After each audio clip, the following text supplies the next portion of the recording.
Hi friends, my name is Ishi. Welcome back to my channel. I hope you've all been doing really well. I know I've been MIA for quite a while, but I am alive and well, I assure you. Today, I wanted to tell you all about books that I really loved and books that I think you should really read, aka my best books of 2021 list that I'm finally getting around to sharing with you guys. Getting right into it, my most favorite book that I read last year, and probably even until now, is The Starless Sea by Erin Morgenstern. I love this book so much. I read it at the beginning of 2021, and I've read a couple books in 2022 as well, but this book remains at like the forefront of my mind every time I think about books that I love that I've read recently, and it's a masterpiece. I love it so much.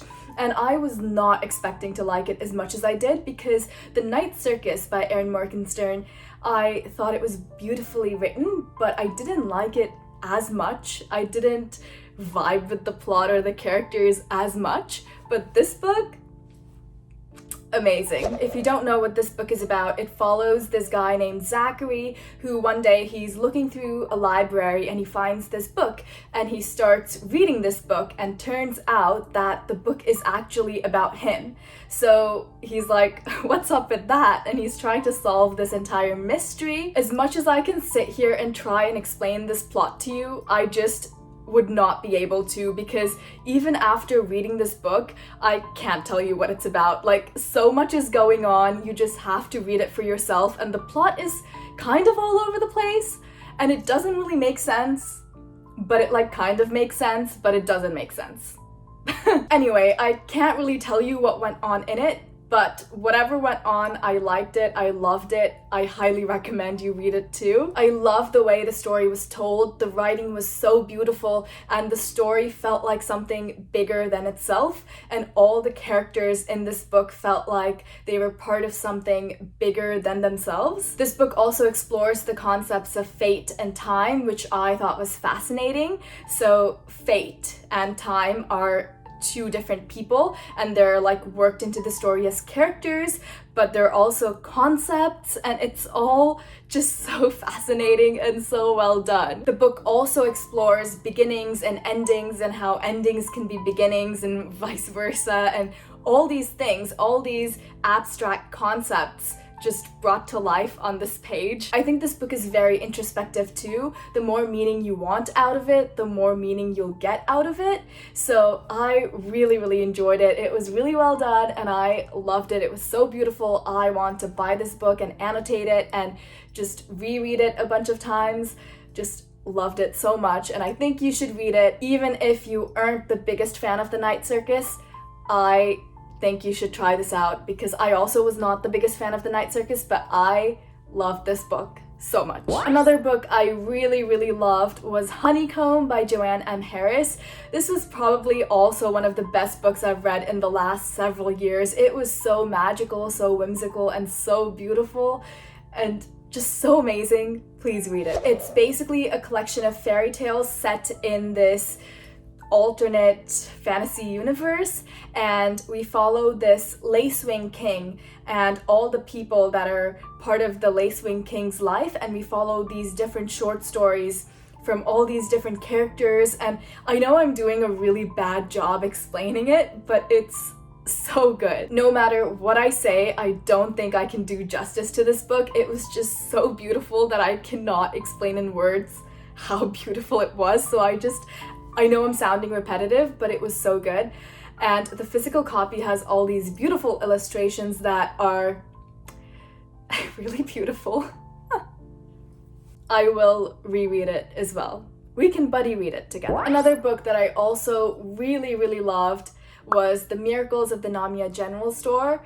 This book was also so whimsical and so beautiful and so amazing. This book follows 3 delinquents, and they have robbed a store and are running away from the police, and they find this abandoned building, this abandoned convenience store, so they hide out there. And they eventually find out that time in this convenience store doesn't work the same as time outside. So while inside this convenience store, time is like paused and they are able to communicate with people from the past. I love the magical realism in this book. Usually I'm very picky about the way I like magical realism done, but I think this book does it really, really well, and it's such a beautiful and meaningful story too. And the experiences of all the different characters are written so well. These characters experience hope and sorrow and grief and joy and all these other things, and it's so realistically explained that it's just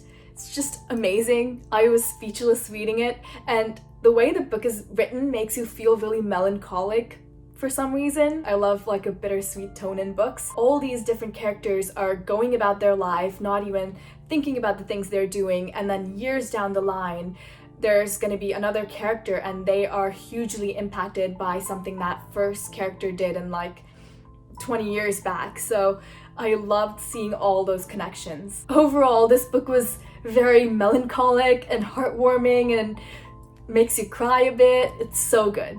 Please read it. Another book that I also really, really loved was Rebecca.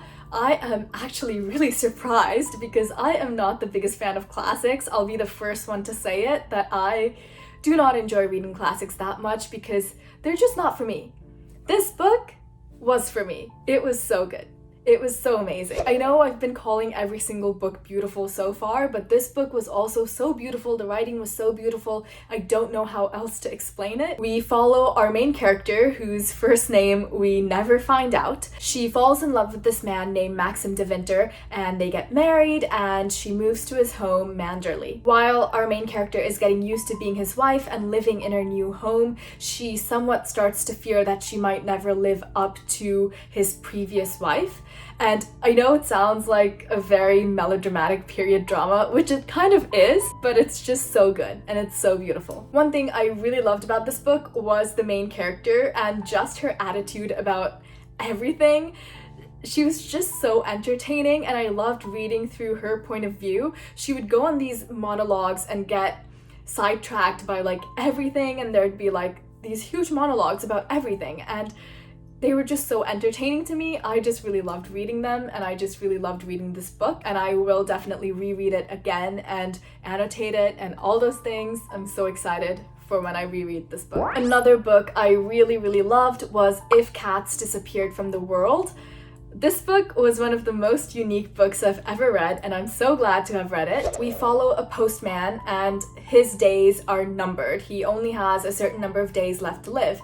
And so he makes a deal with the devil that for every extra day he gets to live, one thing has to disappear from the world. But every day something would disappear from the world, and at first you're like, wow, that's like, I don't know, those things don't matter. It doesn't matter if it disappears, but they actually end up having some sort of an impact on him, and he realizes that everything in the world has sort of shaped him into the person that he is, even the things that he might think are insignificant. And I just love this book. I thought it was very touching and just very unique, and I really liked the idea, and I really enjoyed reading it.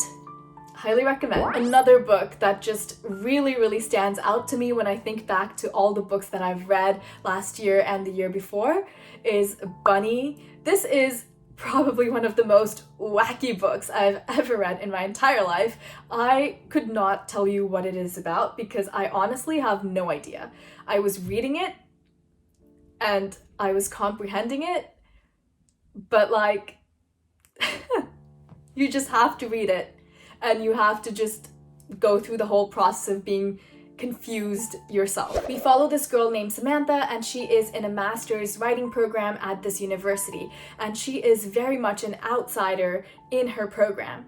There are these other group of girls who call themselves Bunny, and they just do everything together, and they're just very much like a cult almost. And over the course of the book, she becomes more and more involved with the bunnies. There is not a single paragraph I read in this book without having to ask myself, excuse me, what is going on? I have never felt more disoriented, and I've never been more confused. And I'm pretty sure everything that goes on in this book is an allegory for something and symbolism and all these other things. And I love analyzing those things, which is one of the reasons why I really love this book. I don't want to get too much into all of that in this video though, because then there will be too many spoilers and this video will be too long, but I did film a vlog where I talked about everything, so if you want to check that out, feel free. I actually really love this book and I highly recommend you read it. Like, it's like a Halloween type book. Maybe if you want to plan for fall, this would be a book that's a good one to put on your list. If you want to feel like you have no idea of what's happening, then this is the book for you. Another book I really enjoyed reading was Little Fires Everywhere. This book follows a bunch of different characters. One of them is Elena Richardson, who is a wife and a mom, and their family is pretty well off and they live in this perfect little neighborhood. And then there's Mia and her mom, and the two of them are not so well off and they live in this apartment that they rented from Elena. Mia and Elena's kids go to the same school and they end up becoming friends, and it's very obvious how their different backgrounds have shaped them into very different people and how they're kind of coming into themselves, but also realizing how they are different from each other. One huge point of conflict in this book happens when one of Elena's close family friends try to adopt a Chinese American baby, and Mia's mom is actually close friends with this baby's biological mother, and there is a court trial and all these things. And I think this book does a really good job in covering all these really important social topics from a lot of different point of views. And overall, I thought the story was really impactful and really important and covered a lot of important topics that you don't really see in books that much. The ending was kind of ambiguous, so I would have loved to see where some of these characters ended up at. But overall, I really loved this story. Another amazing book I read was the 5th season, and I'm in love with this book. This book blew my mind. Like, my mind was just so good. You should read it. I actually just finished reading this trilogy. I finished the 3rd book just a couple weeks ago. I really loved it, but especially I think the first book is so good and it set the bar so high and I just loved it very much. It's basically about the end of the world. There are all these horrible things happening and the world is ending. There are these people called origins and they have the power of orogeny, which means they can basically cause earthquakes, stop earthquakes. Our main character is Ishi, and she is trying to save her family through the end of the world. This book was completely different from everything I was expecting. I don't know what I was expecting, but this was not it, but in a good way. This book was very different from all the other sci-fi fantasy books I've read. It's very unique and it's very well done. This book has different perspectives, and some of the story is told in first person, some of it is told in third person, and some of it is even told in second person, which I thought was really unique. I've never seen it done before, and I was skeptical at first, but I actually really enjoyed the way the story was told. This book also has one of the most unique magic systems I've read about. The whole orogeny thing and all these other things were very unique and very interesting. I can't even fully really wrap my mind around it. It was a huge magic system, and I really enjoyed trying to understand it and seeing how it played into the story and into the characters' lives. I also loved how all the politics and different hierarchies in this world were explored and how they were somewhat of a parallel to the real world. This book did a really good job in subtly exploring real world issues, if that makes sense. Like, it wasn't so much in your face, but you can kind of tell what the author was talking about. I love the main characters too, especially Cyanide and Alabaster. I loved their dynamic and I loved seeing how they worked together, and Inin and Koru, and how all these different new characters added to their lives and added to the story. Overall, this book was a masterpiece. It was masterfully put together. I'm so glad I read it. I really like this book. I would reread this book, like just this book. I wasn't as huge a fan of the 2nd and the 3rd book, but the 5th season, I could sing its praises. Another book I really enjoyed was Moribito, Guardian of the Spirit. This book was so good as well. I read the first and the second book and I loved both of them just as much. I actually liked the second book more than the first one, which was surprising because I loved this first book, but I'm just gonna talk about the first book because I don't want to get into spoilers with the second and all of that. So this book follows this woman named Balsa, and she is a warrior. She is really good with the spear and she is a really good bodyguard. And the prince's mother hires her to protect the prince's life. And the prince is this kid, he's like 7-8 years old, and she takes him and goes off on this mission and she's protecting him. And she's very much of a mother figure to this prince, and just the adventure and the way the characters care about each other and just everything was so amazing. There's a huge mythological aspect to this book as well, and the myths take a lot of inspiration from Japanese myths, which I thought was really interesting to read about as well. Honestly, if you've watched my past videos, I talk about this book so much that I almost don't want to talk about it anymore because I just know I've talked about it like so much that you're probably sick of hearing it, but this book was so good. Please read it. And last but not least, another book I really enjoyed was You Deserve Each Other. This book follows Naomi and Nicholas, who are engaged, but they are starting to get kind of sick of each other, so they want to break off the engagement, but no one wants to be the one to do it because the person who breaks off the engagement will have to pay the non-refundable wedding bill, and so they're all just kind of having it out in a very passive way. And sometimes not even passive, actually. And over the course of this whole problematic engagement period, they fall more in love with each other. It's honestly very cheesy. I'm actually really surprised that I like it because usually I don't really like romance books that much either, but this book was really fun.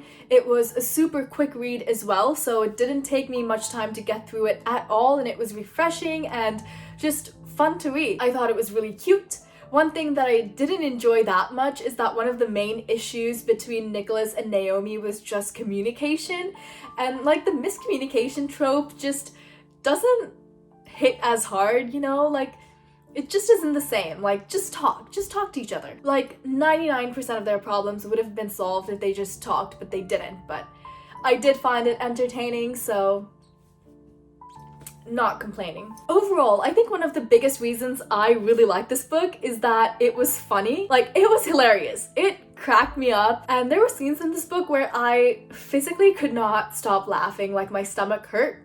And there are very few books that funny. Like, I just don't find myself on the same like humor scale as the author that often, so just, I don't know, humor is like a weird thing. Like what you find funny might not be what someone else finds funny, but this book I found funny, very funny, and I really enjoyed it. So I recommend you check it out as well. That is my list of 10 books that I really, really loved and I think you should read as well. If you have read any of these, please let me know what you think about them. I know some of these books are like not as well liked, so I would love to hear your opinion still. If you hate any of these books, like I would love to hear it. And let me know what are some good books you have read recently. How is your year of reading going so far? For me, like not so great. I have not read that much in 2022 at all, but I am getting there and I'll get there, but right now I'm not doing so hot. Anyway, my name's Ishi. Thank you so much for spending time with me and I hope your day is as wonderful as you are.